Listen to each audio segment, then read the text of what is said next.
ivyo biharage nk'ubu twe tubirangura 3,400. Urabona nkuriya n'umutanzania nk'uyu tugurisha 4,500. Iduka ry'ibiciro ku masoko yo mu Burundi ni ingaruka mbi iturutse ku ifaranga ryataye agaciro.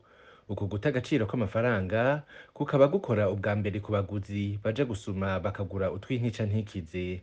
Nk'ifu y'imyumbati yahora igurwa amafaranga 800 ubu igeze ku mafaranga 1,600.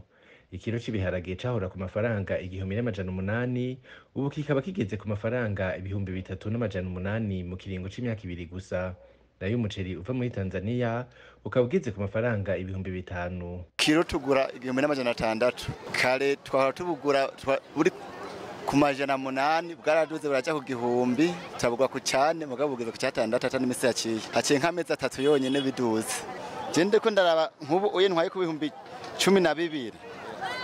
Kare nk'ubu wasanga turiko tubigura 4,500. Amafaranga aragoye gufata kugira ngo ugure ikiro c'1,600 usume n'imboga bizakujana amafaranga turonka ku munsi ntibihuye n'iryo futi koshobora gusuma. Kuri bamwe iryo duga ry'ibiciro ahanini ryaturutse ku bukene bw'ibitoro bumaze igihe bwibonekeza.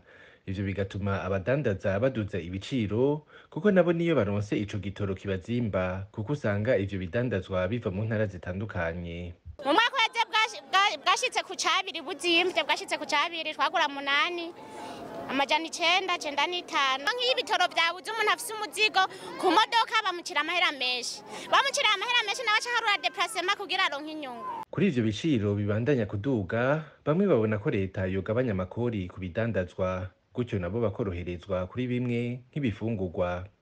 Ni kuvuga yuko mu bintu bice bituma ivyo bintu biduga ivyo byose birajamo.